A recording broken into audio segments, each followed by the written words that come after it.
quero te trazer uma proposta de nos permitirmos aprender a reaprender. Basicamente, 3 pontos irão orientar a minha fala: o medo, o cérebro e a criatividade. A respeito do medo, que pode ser despertado por diferentes processos, eu quero focar num específico. O medo, que de acordo com Dean Burnett, é gerado pelo nosso cérebro, que mesmo após milhões de anos de evolução, ainda continua tendo como propósito primário a nossa sobrevivência. Só que como se a gente vivesse ainda naquele tempo. E para essa parte primitiva do cérebro, se tem algo que é fundamental para a nossa sobrevivência, é que a gente faça parte de um grupo. Ou seja, um dos medos mais comuns que o cérebro desperta no ser humano é o medo de ser excluído do grupo, de ser abandonado à própria sorte, que alguns milhões de anos atrás significaria a morte. E, por ainda estar muito ligado àqueles tempos, o cérebro entra em estado de alerta, sempre que ele acha que existe algum risco de sermos rejeitados. Burnett também explica que, mesmo diante de perigos imaginários, o cérebro ativa um dispositivo que nos estimula a fugir ou a lutar.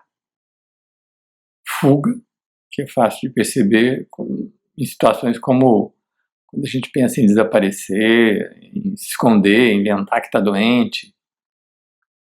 Você que me assiste, se lembra de alguma situação que te tirou da zona de conforto, que te exigiu fazer algo diferente, que te deu algum tipo de medo?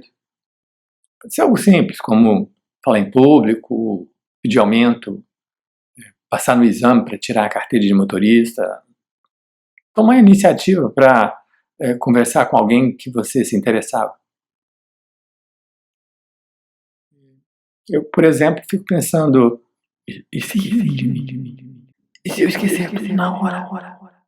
O fato é que eu também sofro do medo de ser abandonado pelo grupo. E isso me faz ter medo de errar, de não ser aprovado, medo de críticas. Medo mais conhecido como timidez. Agora, imagina eu ministrando aulas para universitários em curso de design, fotografia, publicidade e propaganda, dando palestras, oficinas. Eu já ouvi muitas vezes, nunca que você é tímido, mas eu sou. É que entre lutar e fugir, a escolha foi correr o risco. E eu acredito que, se não fizesse isso, eu ia passar o resto da vida me perguntando: e se eu tivesse abandonado a contabilidade, estagiado na agência aos 26, pedido para o chefe para ser diretor de arte, feito vestibular aos 32, me arriscado como diretor de criação, entrado numa sociedade, sido professor aos 40, concluído o mestrado. E se eu tivesse aceitado aquela palestra no TEDx? Pode até não parecer, mas não é fácil para mim. Eu sempre tremo nas bases, a vontade de fugir, o coração vai a mil. Só que a vida vai ensinando. E enquanto a gente vai enfrentando o medo, a gente vai percebendo que não dá para acabar com ele. O medo vem num pacote, ele faz parte da gente. E muitas vezes, por causa desse medo, a gente prefere ficar aguentando uma coisa que não é boa pra gente por muito tempo. Fica esperando as coisas melhorarem. Mas veja só, isso acontece porque o nosso cérebro tem a capacidade de se adaptar. E é por isso que quando a gente está de fora da situação, a gente se pergunta: como é que alguém aguenta tanto? Para entender melhor, leia esse texto. Perceba que no início é preciso de algum tempo para compreender o código, mas o cérebro vai se adaptando e começa a ler mais rápido.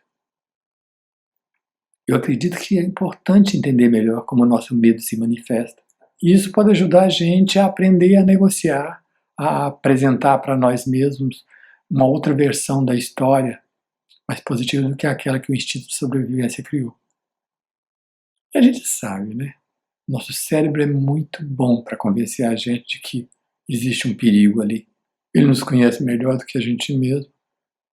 Sem falar que, por causa do medo, para a gente é muito mais difícil mudar de caminho.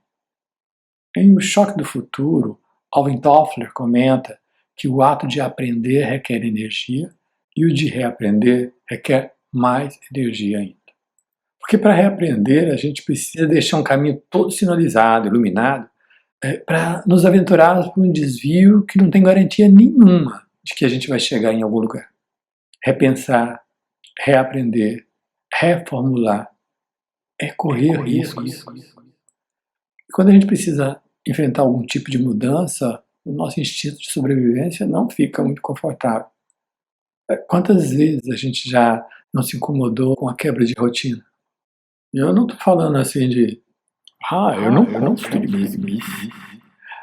Eu falo de coisas que nos tiram do caminho habitual, nos tiram daquilo que a gente já está acostumado.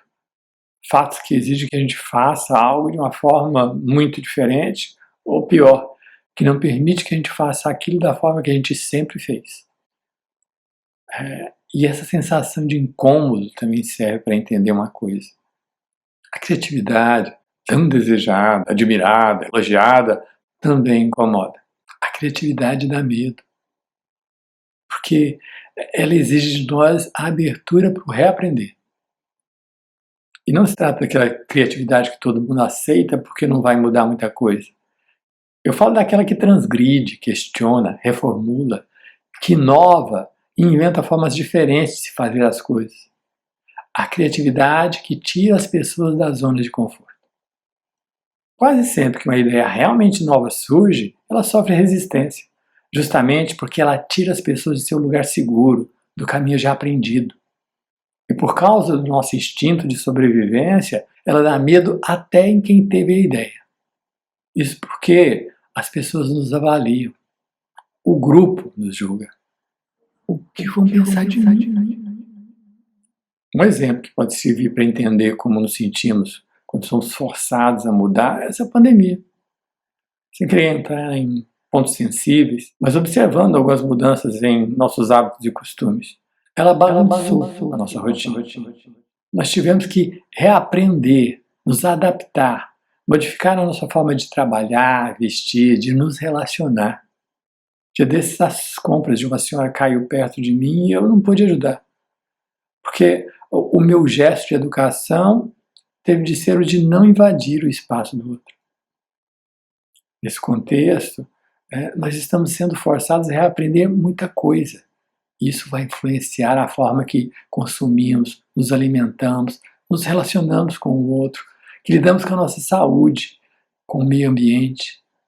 Gente, nós estamos no início de um novo milênio, que pede a chegada de gente com mente aberta, criativa, inovadora. Gente que sabe lidar com os novos problemas, que traga novas ideias. Gente que realmente pense fora da caixa.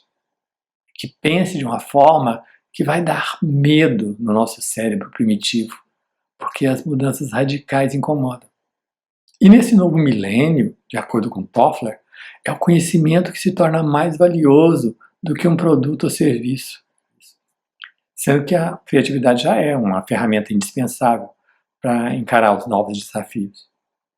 Só que nós ainda temos muito medo, porque não sabemos muito sobre o que virá. No entanto, hoje nós já temos problemas que exigem de nós uma mudança de atitude, de entendimento sobre o que ainda é tido como o que sempre foi assim. Nós precisamos ter a coragem de pensar diferente, mas essa atitude pode gerar muito incômodo nos outros. Incomodar dos outros nos dá medo. No entanto, quanto mais gente se permitir reaprender e inovar, tendo a coragem de deixar os medos naturais para trás, mais gente criativa nós teremos pensando e repensando esse nosso mundo. Mentes que não terão mais a certeza do século passado, mas sim muitas perguntas para serem respondidas. Isso porque o pensar criativo nos faz questionar as certezas.